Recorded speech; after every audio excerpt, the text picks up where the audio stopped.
네, 이제는 이른바 트리 메서드라고 하는 방법에 대해서 공부를 해보겠습니다. 자, 이 그림을 보시면 우리가 y 값을 설명하기 위해서 사용하는 특성, features가 두 개가 있습니다. x1, x2. 즉 x1, x2에 따라서 전체 데이터를 세 개의 영역으로 구분한 겁니다. 이 그림에서 보시면 세 개로 분류된 것이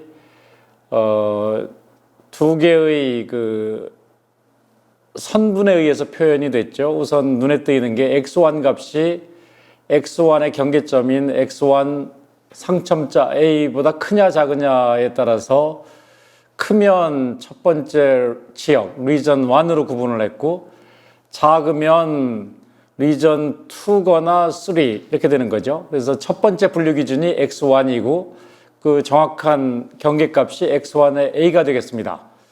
자, x1 a보다 큰 x1 값을 가진 자료들은 다 첫 번째 지역으로 분류가 됐고, x1 a보다 작은 값의 경우에는 이번엔 다시 두 번째 분류 기준 x2를 기준으로 해서 그 두 번째 분류 기준의 값인 x2가 그 경계점 x2 상점자 a보다 크냐 작으냐에 따라서 크면 두 번째 지역으로 리전 2로, 작으면 리전 3로 구분이 되어 있습니다.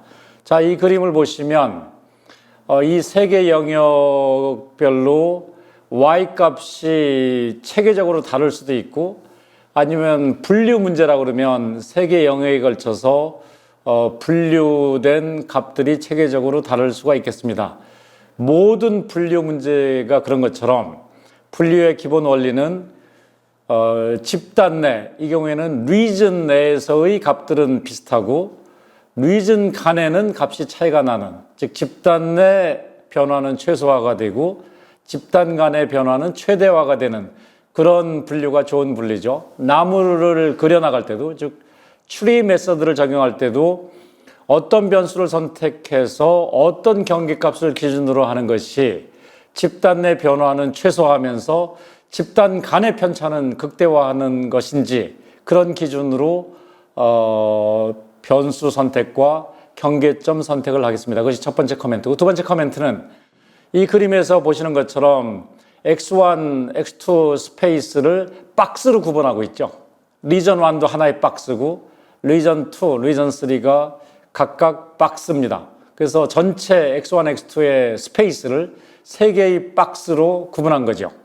이처럼 전체 characteristic space 또는 feature space를 추리 방법이라고 하는 것은 이렇게 박스로 구분하는 것입니다.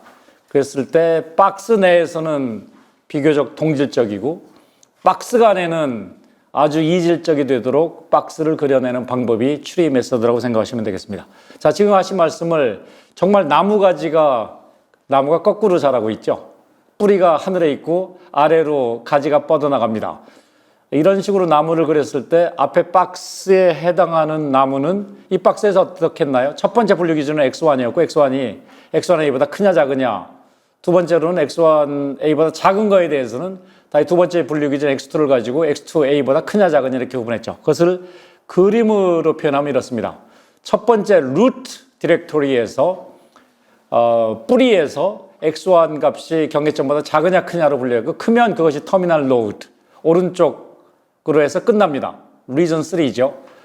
x1이 x1a보다 작으면 중간 노드 왼쪽 동그라미에 도달한 다음에 추가로 x2가 x2의 경계값보다 작으냐 크냐로 해서 크면 리전 2, 작으면 리전 3 이렇게 분류한 거죠. 그래서 터미널 노드가 지금 세 개가 있습니다. 첫 번째 터미널 노드는 리전 2, 두 번째 터미널 노드가 제 기억이 맞으면 리전 3, 마지막이 리전 1 이렇게 됐던 것이죠.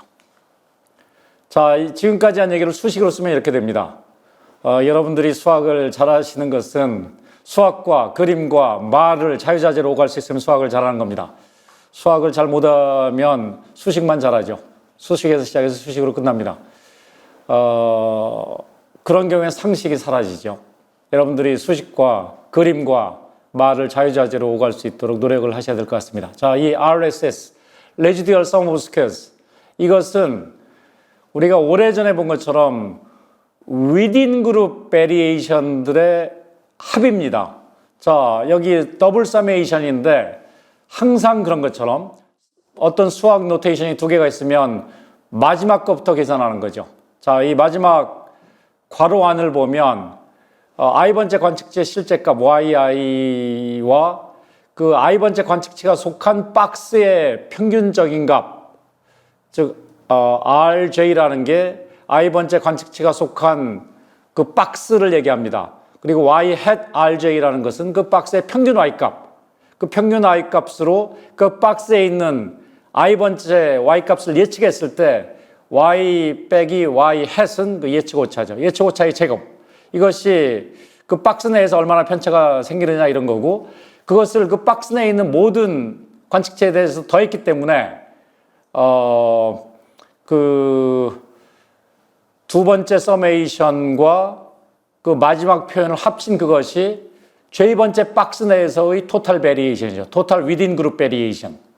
그것을 모든 박스에 대해서 합친 것이 첫 번째 서메이션입니다. 즉, 이 레지듀얼 서մ 오브 스퀘어스를 복잡한 수식처럼 써 있지만 읽어보면 모든 박스에 걸쳐서, 그게 첫 번째 서메이션의 의미입니다.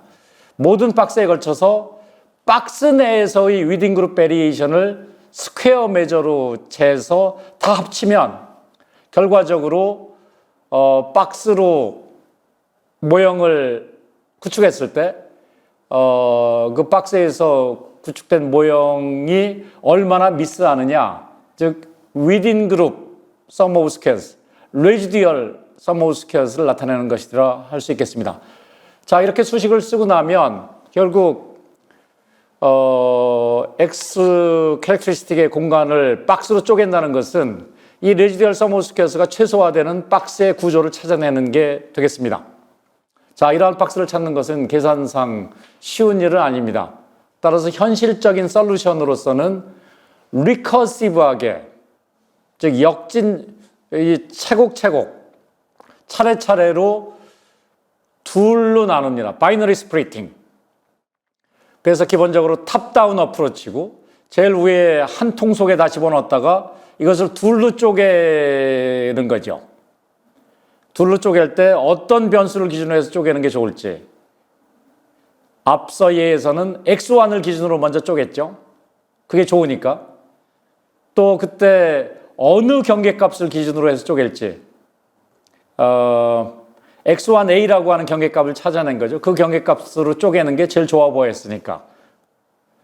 그리고 이것은 greedy approach입니다. greedy 하다라는 것은 전체적인 박스 구조에 비춰보면 제일 앞에 있는 수식, residual sum of squares를 최소화하는 박스가 있을 수 있는데 그것을 찾는 게 너무나 어려우니까 당장 눈앞에 보이는 방식으로 둘로 쪼개서 당장 잘 쪼개지는 걸 찾는다는 면에서 굉장히 greedy하다. 사람이 greedy하다라는 게 굉장히 탐욕스럽다 이런 거죠. 당장 눈앞에 보이는 이득만 쫓는다 이런 개념인데 굉장히 마이오픽하게 바이너리 스플리팅을 해나간다는 것을 표현하는 의미겠습니다. 탑다운 greedy.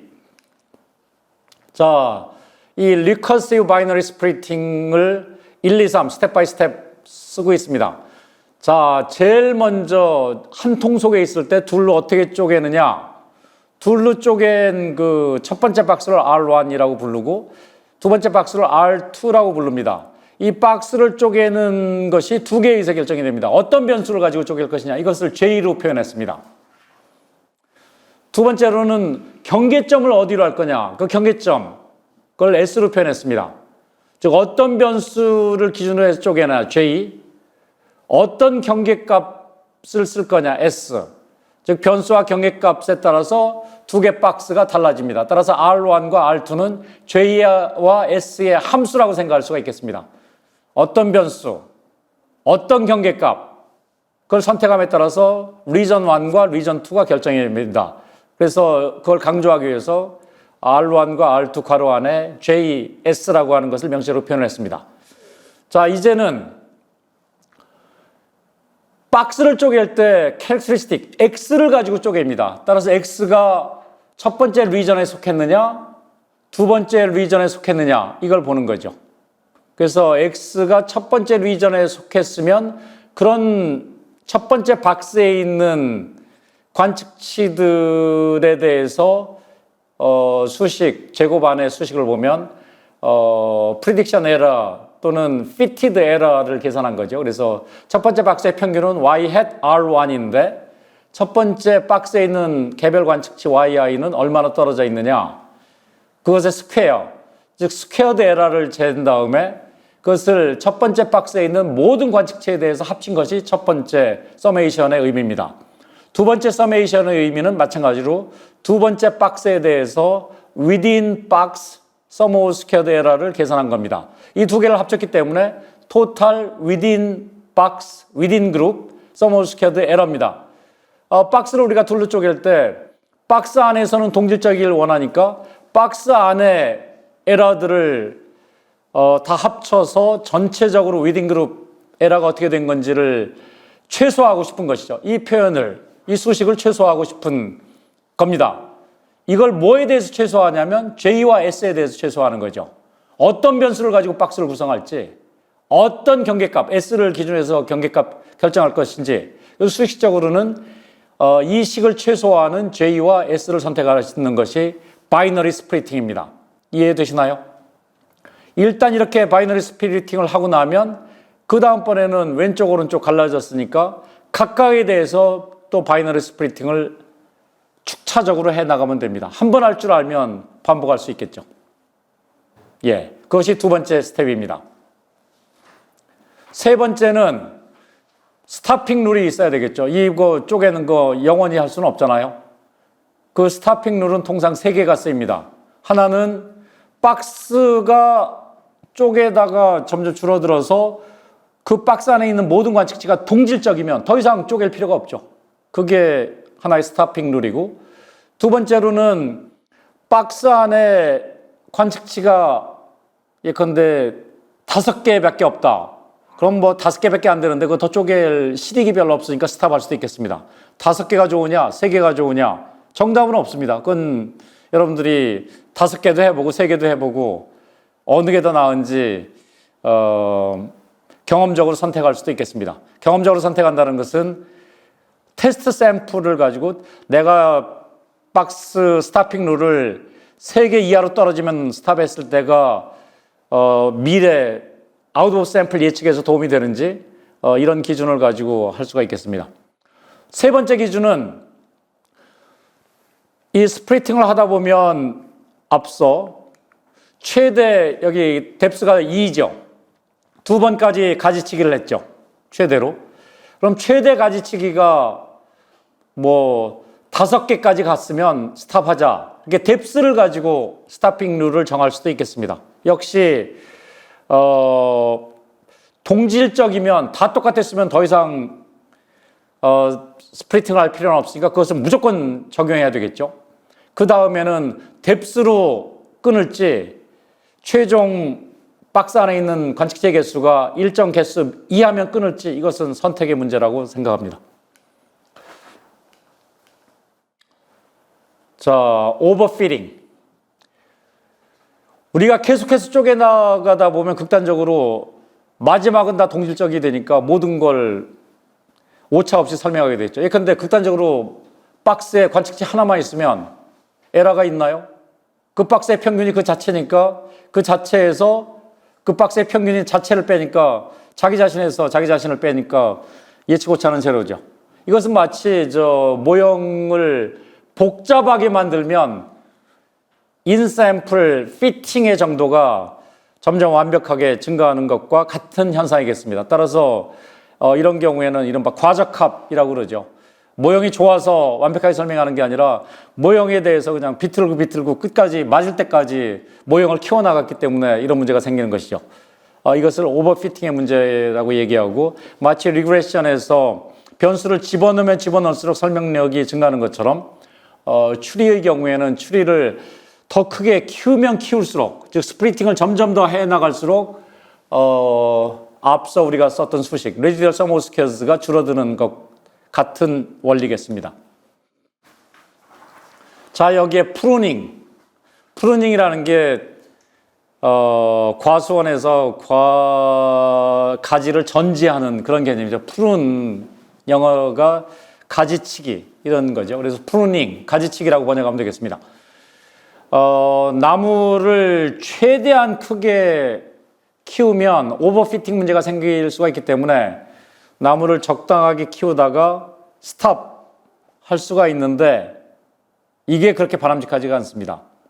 나무를 최대로 키운 다음에 가지치기를 하는 게 더 낫겠습니다. 왜 그러냐면 이 바이너리 스프리팅이라는 게 greedy한 어프로치이기 때문에 탑다운 greedy 위에서 스탑하면 나중에 가서 정말 더 좋은 스프리팅이 있을 수 있는데 그것을 못하게 됩니다.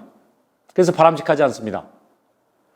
지금 위에서 스프리팅한 게 나중에 굉장히 좋은 스프리트를 얻기 위한 포석일 수가 있는데 너무 일찍 끊어버리면 그 나중에 더 좋은 설명력을 높이는 스프리팅을 가지 만들기죠.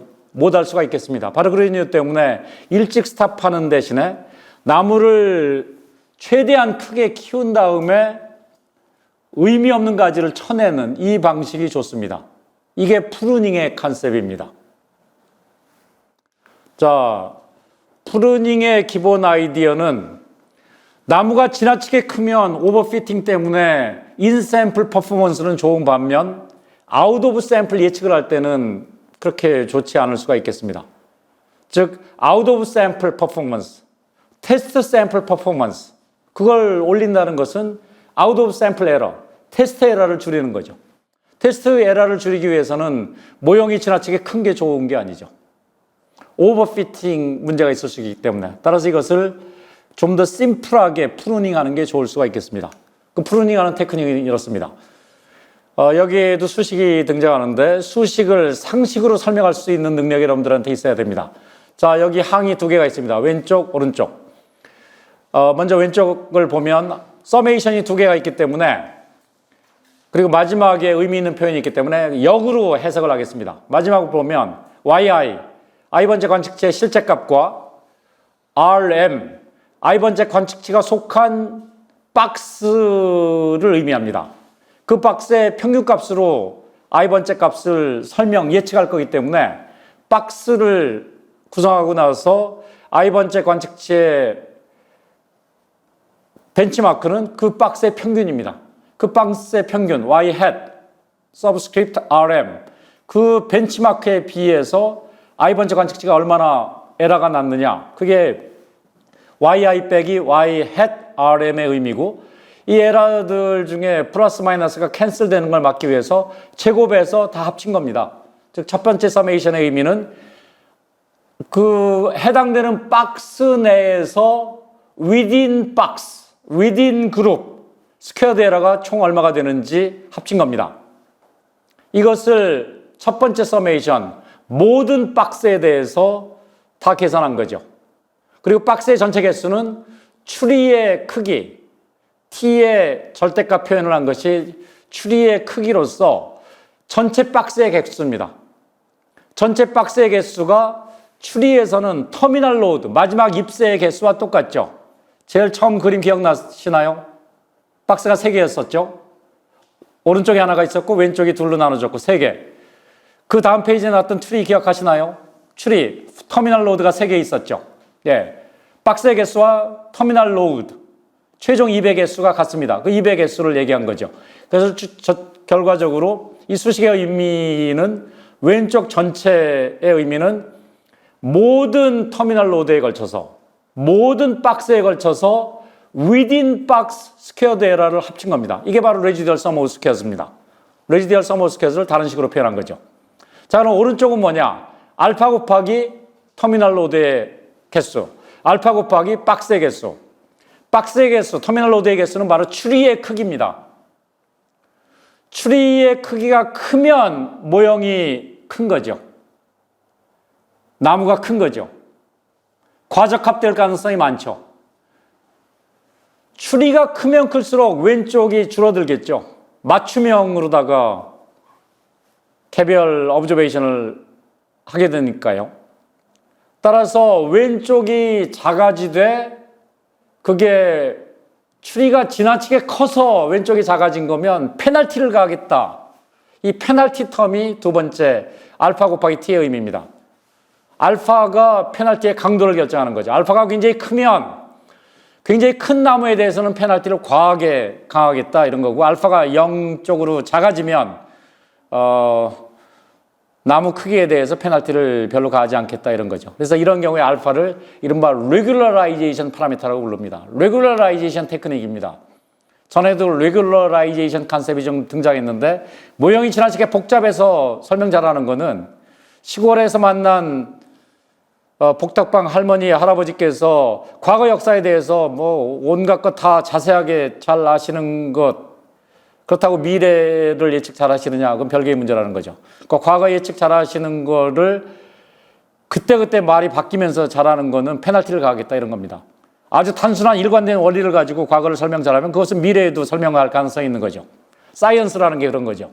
반대로 그냥 그때그때 다른 이론 도입해서 막 왔다 갔다 하면서 과거 다 100% 설명하는 것은 미래를 예측하는데 예측력이 떨어지겠습니다. 추리의 경우에도 추리가 지나치게 커서, 지나치게 잎이 많아서 각각의 잎을 현상을 다 잘 설명하는 것은, 그거는 어떤 제너럴 프린시플이 아니기 때문에 페널티를 가하겠다 이런 것입니다. 그래서 복잡한 거에 대해서 페널티를 가함으로써 단순한 원리를 뽑아내고자 하는 그런 테크닉을 일반적으로 레귤러라이제이션 테크닉이라고 그러는데, 그 레귤러라이제이션의 강도를 결정하는 것이 여기서 이른바 레귤러라이제이션 파라미터 알파의 크기에 의해서 결정이 됩니다. 자, 마지막 패러그래프를 보시겠습니다. 알파 값을 0으로 두면 최대한 큰 추리가 얻어집니다. 페널티가 없으니까 레지디얼 서머 오브 스퀘어스를 줄이는 방법은 추리를 최대한 크게 해서 터미널 로드가 그냥 관측器하나씩만 존재하게 만들면 에러가 0이 되죠. 그러다가 이제 알파를 키워나감에 따라서 약한 가지들, 즉 가지가 둘로 나눠졌는데 그 설명력이 별로 없는 것부터 합쳐지기 시작합니다. 그 가지가 이제 내려지는 거죠. 그래서 알파를 계속 키워나가면 가지가 약한 것들이 점점 더 쳐나가는 거죠. 그러니까 이미 제일 큰 나무에서 설명력이 없는, 즉 둘로 쪼개봐야 실익이 없는 것부터 줄어들기 시작해서 아주 설명력이 높은 가지만 남아 있게 됩니다. 그래서 이 나무가 가지 쳐지는 모양이 알파가 커짐에 따라서 네스팅 패션, 하나의 추리 구조가 확확 바뀌는 게 아니라 이미 쳐진 가지에서 그 다음 다른 가지가 추가로 쳐지고, 또 알파가 더 커지면 또 다른 가지가 쳐지는 식으로 해서 일관된 패턴으로 추리가 줄어듭니다. 자, 그럼 여러분들은 어떻게 하시느냐? 현실적인 프루닝 알고리즘은 이렇습니다. 여기 1, 2, 3, 4로 써놓은 것을 제가 말씀으로 드리면, 일단 나무를 최대한 크게 키웁니다. 그 다음에 알파 값에 따라서 나무가 처지기가 됩니다. 그러면 나무 가지치기를 쭉 한 다음에 제일 큰 나무를 가지고 아웃 오브 샘플 예측을 해보고, 또 가지가 하나 쳐진 거 가지고 아웃 오브 샘플 해보고, 2개. 이렇게 해서 아웃 오브 샘플 퍼포먼스가 가장 좋은 그 추리를 최종적인 추리로 선택하면 됩니다. 이것이 여기 1, 2, 3, 4에 적혀 있는 내용이고, 여기서 3, K-fold cross validation 컨셉이 등장하는데, K-fold cross validation이라는 건 여기 K 값으로 5 또는 10을 쓴다. 여기서 5를 쓰는 경우를 예를 들어보죠. 전체 내가 추리를 만들기 위해서 1000개의 관측치를 활용했다. 1000개의 XY 쌍을 이용했다 그러면 10-fold cross validation이라는 것은 1000개를 100개씩 10개의 폴드로 데이터를 쪼갭니다. 1000개의 데이터를 무작위로 여기 100개, 여기 100개, 100개, 100개씩 쪼개면 10개가 생기겠죠? 10개가 생기면 어떻게 하냐면 처음에는 그 중에 하나를 뺍니다. 첫 번째 100개를 빼고 나머지 9개 폴드를 가지고 추리를 만듭니다. 이해되시죠? 그 만든 데이터를 가지고 빼놨던 첫 번째 폴드를 예측합니다. 그럼 아웃 오브 샘플이 되는 거죠. 추리를 만들 때는 사용하지 않았던 100개를 적용하니까요. 그러면 예측 오차가 나옵니다. 그럼 추리별로 예측 오차를 계산해서 비교할 수가 있습니다. 그 다음에는 이 게임을 10번 반복하면 됩니다. 두 번째 폴드를 빼놓고 첫 번째 폴드, 세 번째, 네 번째, 다섯 번째, 10번째를 이용해서 추리를 만들고 빼놨던 거에 대해서 예측을 하고 이렇게 하면 결국 각각의 관측치별로다가 10개씩의 예측치가 나오고 10개 예측치의 오차를 평균해서 그 관측치에 대한 오차라고 하고 전체에 대해서 합치면 전체 오차가 나오고 전체 오차를 최소화하는 추리 구조를 찾아내면 됩니다. 이것이 K-fold 크로스 베리데이션 테크닉이고 현실적으로 굉장히 많이 쓰이는 유용한 테크닉입니다. 자, 클래시피케이션 트리. 지금까지 설명드린 것은 에러를 잴 때 스퀘어드 에러를 쟀죠. 박스의 평균값으로부터 네 값을 빼서 제곱을 냈습니다. 이것이 기본 개념이었는데 이것은 리그레션의 경우에는 스퀘어드 에러가 타당하지만 리그레션이 아닌 경우에는 예를 들어서 어떤 특성을 가지고 이 뼈가 사람의 뼈인지 고릴라의 뼈인지 클래시파이 하는 문제다. 그래서 뼈에 대해서 두께하고 길이를 쟀다. 그게 X1, X2 캐릭터리스틱이라고 그러면 두께와 길이의 정강이 뼈에 따라서 이것이 고고학자가 사람의 뼈인지 고릴라의 뼈인지 구분한다고 했을 때는 리그레션 문제가 아니라 클래시피케이션 문제죠. 이게 사람이냐 고릴라냐. 그 클래시피케이션의 경우에는 에러 자체가 잘못 맞추면 에러가 생기는 거죠. 그러니까 뭔가 연속적인 값의 대표값으로부터 차이의 제곱을 할 필요가 있겠습니다. 따라서 이때는 추리를 만드는 모든 것은 동일하고 에러 매저만 바꾸면 됩니다. 이것이 에러 매저입니다. 이래서 맥시멈 P 값을 빼면 됩니다. 이것이 에러죠. 왜 이것이 에러인지 수식으로 쓰니까 복잡해 보이는데 이 예를 들겠습니다. 자, 빨간색이냐 파란색이냐 녹색이냐로 구분하는 문제라고 보세요. 그래서 결국 10개 중에 5개는 빨간색, 2개는 블루, 3개는 그린이다. 그래서 어떤 한 박스로다가 이 10개 오브저베이션을 묶어놨는데 거기에 5개, 2개, 3개로다가 서로 이질적인 클래스들이 섞여 있으면 이때 within box classification 에러는 뭐가 되냐면 이 박스의 대표값이 red니까 이 박스는 대표적으로 red 클래스다 라고 우리가 얘기할 거 아니에요? 머저리티 보팅처럼 다수가 red니까. 그러면 에러는 뭐예요? 2개의 블루도 에러가 나오는 거고 3개 그린도 에러가 나오는 거죠. 못 맞췄으니까. 그러니까 에러 레이트가 10분의 5죠. 그럼 10분의 5라는 거 어떻게 알았어요? 각각의 확률이 10분의 5, 0.5, 0.2, 0.3인데 그중에 맥시멈은 0.5죠. 그러니까 맥시멈, 레드로 그 박스에 있는 모든 관측치를 분류했으니까 나머지 1에서 0.5를 뺀 2개, 5개, 즉 0.5만큼의 에러가 나오는 거죠. 그것이 바로 1에서 맥시멈 엠피리컬 프로버비티를 뺀 에러, 이 식을 저스티파이 하게 되겠습니다. 자, 우리는 통계학 처음 배울부터 리니어 모델에 익숙하죠. 리니어 모델, 직선을 그리는 거죠. 반지의 추리라는 것은 박스를 만드는 겁니다. 직선을 그려서 분류하는 것과 박스를 만드는 것 사이에 어떻게 차이가 있는지 설명드리겠습니다.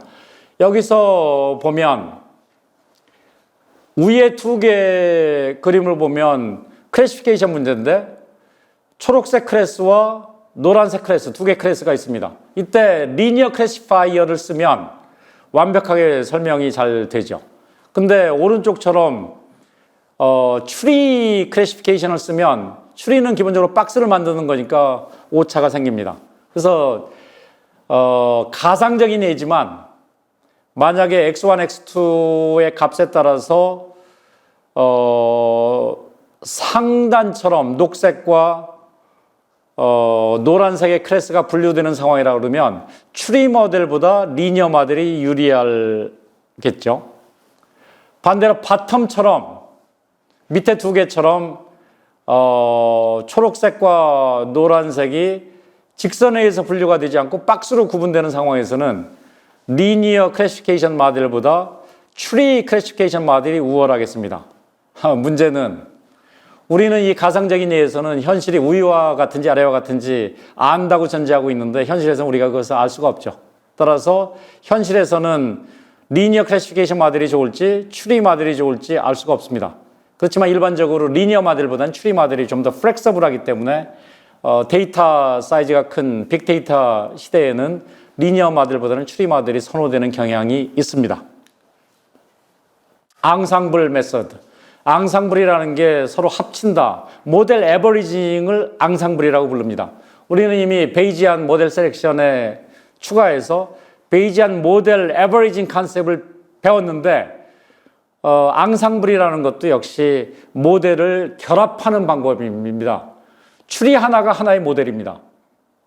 거기로부터 예측을 하면 추리라는 게 굉장히 민감하기 때문에 경계점을 어디다 두느냐에 따라서 관측치 하나가 이리 갔다 저리 갔다 할 수가 있잖아요.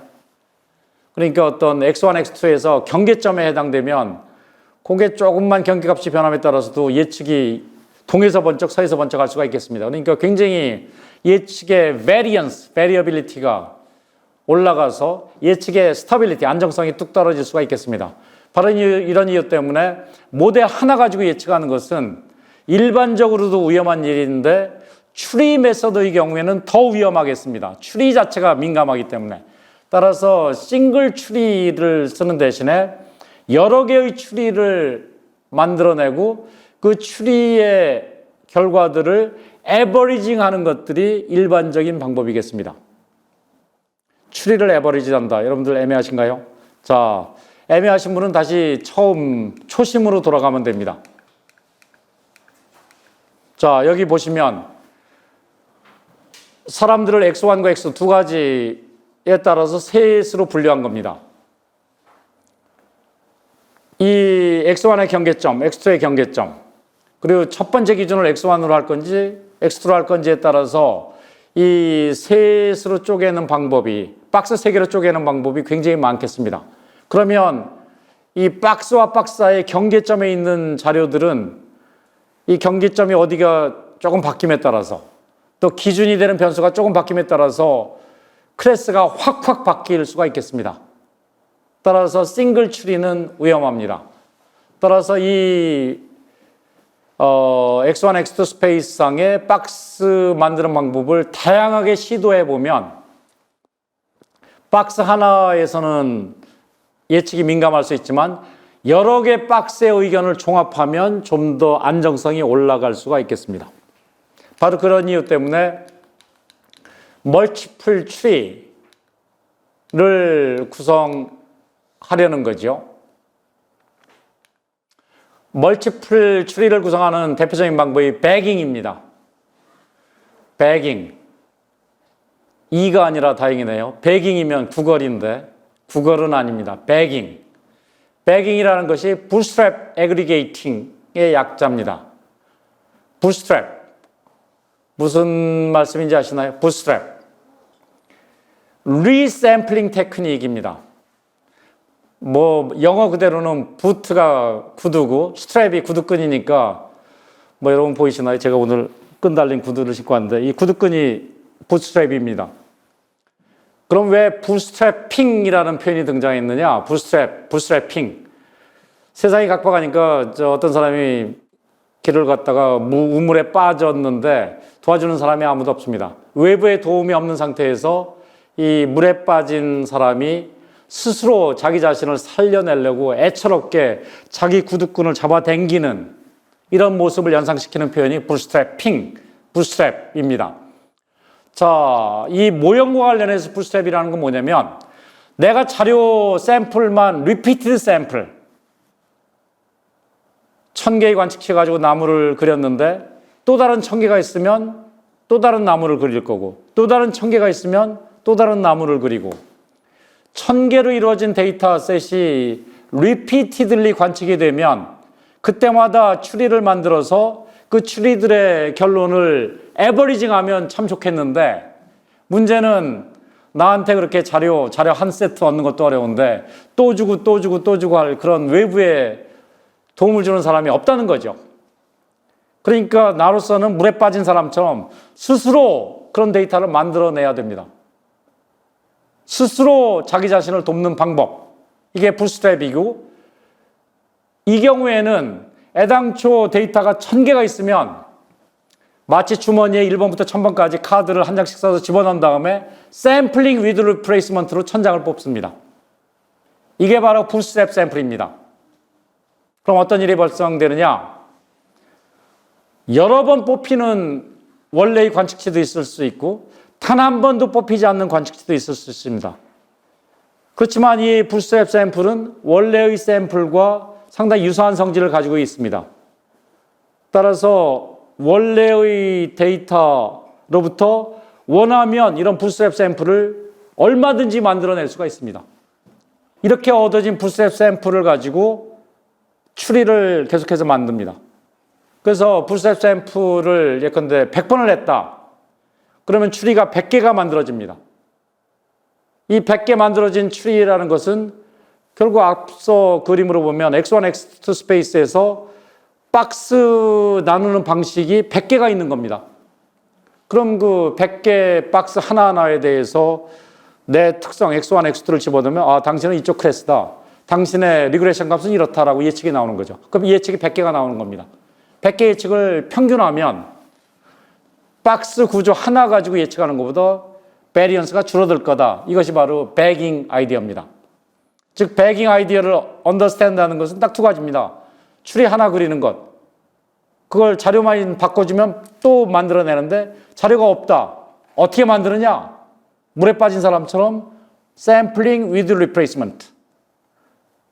왜 with replacement냐? without replacement면 원래 데이터하고 똑같으니까 두 번째 만들어봐야 그 추리가 원래 추리하고 똑같으니까 에버리징 할 필요가 없는 거죠. 바로 이런 이유 때문에 sampling with replacement. 원래 자료가 1000개였으면 1번부터 1000번까지 중에서 1000개의 번호를 뽑고 기록하고 다시 집어넣고 뽑고 기록하고 다시 집어넣고 그럼 같은 번호가 또 뽑힐 수도 있고 1000개가 다시 뽑히는 거죠. 이 뽑힌 거에 해당해서 2가 두 번 뽑혔다 그러면 두 번째 자료를 두 번 쓰는 거죠. 이런 식으로 해서 샘플링 테크닉만 집어넣으면 되겠습니다. 그러니까 배깅이라는 것은 어렵지가 않죠. 자, 그래서 여기 본 것처럼 각각의 부스트랩 샘플 앞서 100번 한다고 그랬죠. 그러니까 캐피탈 B는 100이고 각각의 부스트랩 샘플에서 나온 예측치를 평균하면 되겠습니다.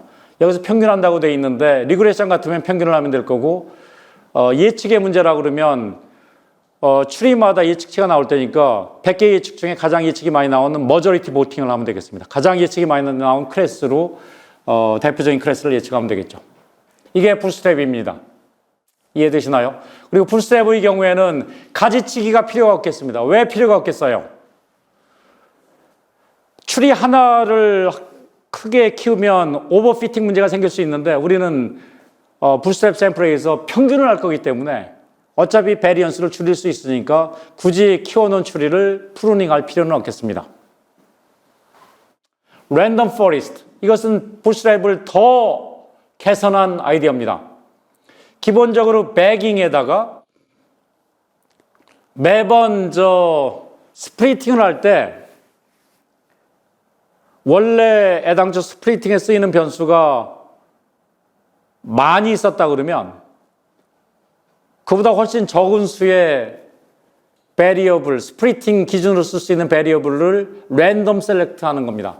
예를 들어서 추리를 만드는데 X1은 성별, X2는 나이, X3는 교육 수준, X4는 소득, 4개의 변수를 가지고 사람들을 구분하기 위한 추리를 만든다라고 했을 때 4개를 다 써서 4개 중에 가장 바이너리 스플릿을 잘하는 변수를 선택하는 것이 아니라 4개 중에 2개만 무작위로 뽑습니다. 그래서 마치 1, 2, 3, 4가 들어있는 주머니에서 두 숫자를 이번에는 샘플링 without replacement죠. 2개만 뽑고 그 2개만 기준으로 쓰는 겁니다. 그 다음에 또 스플리팅 할 때는 처음 4개에서 또 무작위로 2개만 뽑아서 기준으로 하고. 왜 이렇게 하냐면 부스트랩 샘플링을 쓰더라도 추리와 추리 사이에 코릴레이션이 커질 수가 있습니다. 왜 그러냐면 불스트랩 샘플이 오리지널 샘플의 속성을 상당히 물려받을 거기 때문에 처음 쪼개는데 X1이 중요했다. 그러면 불스트랩 샘플을 가지고 다시 추리를 만들 때도 첫 번째 변수가 기준으로 뽑힐 가능성이 있고, 그럼 첫 번째 변수가 3이 기준이었다 그러면 3 근처로 또 나올 가능성이 많습니다. 그 얘기는 박스 구조를 100개를 서로 다르게 짜고 싶었는데 100개가 엇비슷할 수가 있겠습니다. 그럼 100개 엇비슷한 걸 초록이 동색이라고 평균해봐야 평균의 베니핏이 누려지지가 않겠죠. 바로 그러기 위해, 그런 그 코릴레이션을 줄이기 위해서 하나의 디코릴레이션 테크닉으로 기준 자체를 선택하는 집합을 바꾸는 겁니다. 처음에 X1 가지고 계속 쪼개진다. 그러면 4개 변수 중에 2개만 선택하면 X1이 처음에 기준으로 안 선택될 가능성이 50%가 되니까 추리와 추리 사이의 코릴레이션이 줄어들게 됩니다. 바로 이러한 디코릴레이션 테크닉. 그래서 매번 분류 기전을 랜덤 샘플링을 하고 전체 분류 지표 중에 서브셋 4개였으면 2개, 10개였으면 한 서너 개, 이렇게 서브셋만 선택하는 아이디어를 집어넣은 것이 랜덤 포레스트입니다. 불셋 아이디어와 서브셋 셀렉션을 결합해서 불셋 샘플들 간의 코릴레이션을 줄이기 위한 시도, 이것이 랜덤 포레스트입니다. 자, 이번 시간에는 어떻게 보면 X 스페이스를 박스로, 즉 선형이 아닌 비선형으로 쪼개는 추리 방법에 대해서 공부를 했습니다. 추리 역시 리그레션 문제나 클래시피케이션 문제에 적용할 수가 있겠습니다. 리그레션과 클래시피케이션에서 기준이 바뀌는 것은 스퀘어드 에러를 미스 클래시피케이션 에러로 바꿔주는 작업. 그것만 바꾸면 나머지 수식적인 과정은 다 동일하겠습니다. 추리는 싱글 추리보다 멀티플 추리가 베리언스를 줄여서 안정감을 줄 거기 때문에 멀티플 추리를 구성하는 방법으로서 배깅, 불스트랩 샘플을 이용하는 아이디어를 설명했고, 거기에 더 확장해서 불스트랩 샘플 간의 코릴레이션을 줄이면 더 좋기 때문에 하나의 디코릴레이션 테크닉으로서 랜덤 포레스트, 즉 분류지표들 중에 서브셋을 랜덤하게 선택하는, 매번 스플리팅 할 때마다 그 아이디어를 추가한 랜덤 포레스트까지 공부를 했습니다. 예, 수고 많으셨습니다.